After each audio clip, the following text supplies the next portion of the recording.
today we have another chapter from Neville Goddard's Power of Awareness.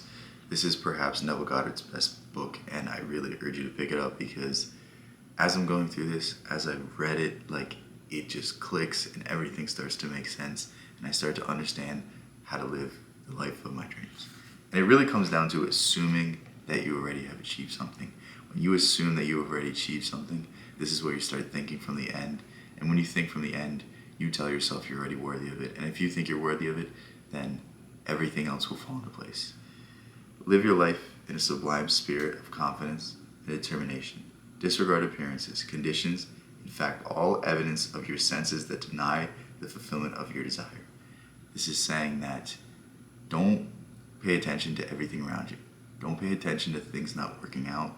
I want you to pay more attention to your internal desires, your internal dreams, the things that you think you're capable of that there's no evidence that you are right now, because I need you to understand that everything begins with a thought. In order to be good enough for something, you have to first believe you are. In order to actually accomplish something, you have to first see it in your mind before it can ever be accomplished.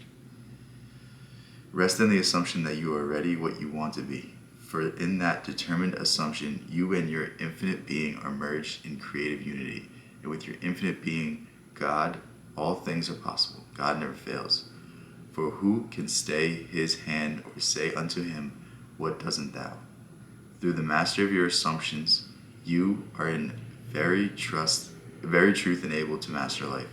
It is thus that the ladder of life is ascended. Thus the ideal is realized. The clue to the real purpose of life is to surrender yourself to your ideal with such awareness of its reality that you begin to live the life of the ideal and no longer your own life as it was prior to this surrender. What is he saying here? This is very, very important. You must disregard everything that is currently going wrong in your life. Disregard even the things that are going right. If you're not living in a manner that you want to live, stop paying so much attention to it. What you put your attention to multiplies. Have you ever fixated on a problem so long that it becomes the biggest thing in your life?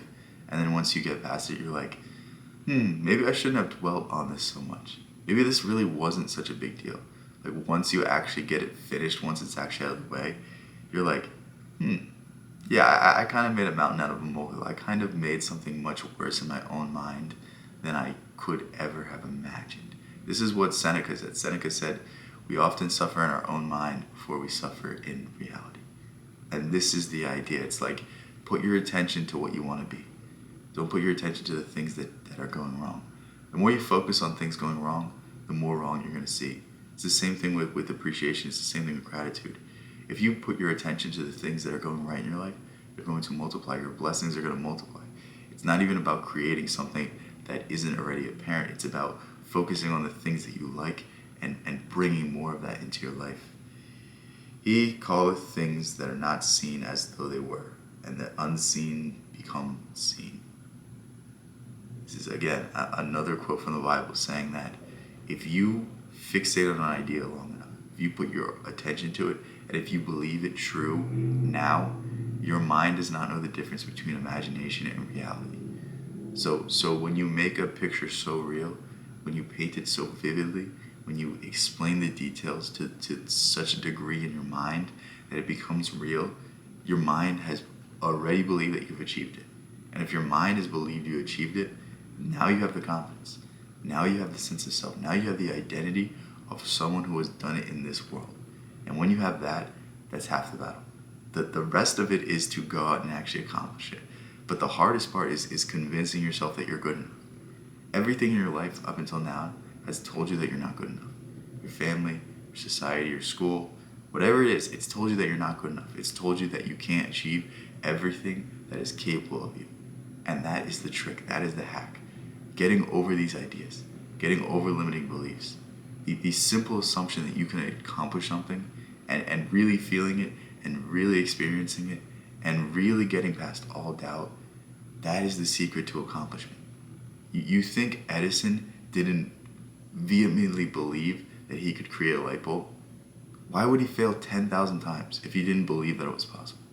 Why would he fail so many fucking times that he couldn't count if he didn't believe it was possible? That's the secret right there. That's the truth right there. When you convince yourself beyond a reasonable doubt, when you convince yourself beyond any sort of reasonable standard, that is when things come true. That is when things come into your life. And it's not just like the mystical element of it. It's like there's so much to be said about the pure creative element of this. Like when you assume that something is possible, you leave the door open.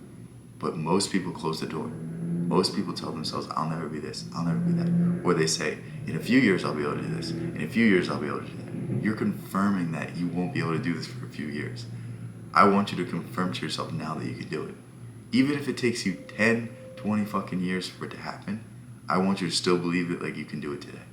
That is the secret. Each assumption has its corresponding world. If you are truly observant, you will notice the power of your assumptions to change circumstances which appear wholly immutable. You, by your conscious assumption, determine the nature of the world in which you live. Ignore the present state and assume the wish fulfilled. Claim it, it will respond. The law of assumption is the means by which the fulfillment of your desires may be realized. Every moment of your life, consciously or unconsciously, you are assuming a feeling. You can no more avoid assuming a feeling than you can avoid eating and drinking. All you can do is control the nature of your assumptions. Thus, it is clearly seen that the control of your assumption is the key you now hold to an ever-expanding, happier, and more noble life. This is a great chapter. This really is. And I just want to say one more thing. We are constantly bombarded with information. We are constantly given millions and millions of stimulus every single second. And if you don't believe me, look around your room, but look really carefully. You will find details that you didn't notice. You will find chips in the paint. You'll find scratches on the wall. You'll find something that really shouldn't be there, that's out of place, that you really just haven't noticed. It's the same thing if you go on a walk around your neighborhood. You're going to notice things that you've never seen before. You're going to notice things that you may have lived in this neighborhood your whole life, but you never picked up on. And it's our attention that we focus on certain things that confirm our existence. If you put all of your focus onto guilt, fear, anxiety, pain, all of these negative emotions, you're going to be holding yourself back your entire life. You're going to be like me, who had, I have one of the most creative imaginations that I know of. Like out of anyone I know, like I was always daydreaming. I was always believing myself to be capable of all of these fantastical things. But like at a certain point, I just ditched it because nothing in the world was like that. Nothing in the world was so free, was so pain-free or so anxiety-free. And the truth is I got away from it for so long and I became so unhappy because I was putting all my focus into pain, into fear, into anxiety, into lack, all of these feelings that maybe they're true, maybe they are, but what good does it do for me to fixate on them? What good does it do for me to continue to confirm this into my life? Whereas if I truly want to get out of them, why don't I focus on the opposite? Why don't I focus on abundance? Why don't I focus on the ways for myself to get out of these states? The ways for me to create a business, the ways for me to get a job, to create a career, like whatever it is that you want to do. We can all put our attention to different things, and when we put our attention to different things, this is when we can create a different reality. It's really this simple. It really is. Even if it's not a mystical thing, even if it's just purely the state of consciousness that you create, the state of self that you create, the sense of identity that you create that now believes that he or she can do this, that he or she can do that. It's that simple.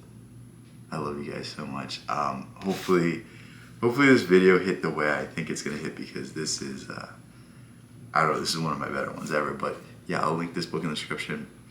On top of that, if you wanna know I'm streaming, go ahead and join my Discord. On top of that as well, if you want my own writings, go ahead and join my school community. That's something that I'm really excited to continue building out. I have a bunch of stuff in there, but yeah, if you want to know more of my own thoughts, more of my own ideas, that's a great place to start. Love you guys. Peace out. Catch you in the next one.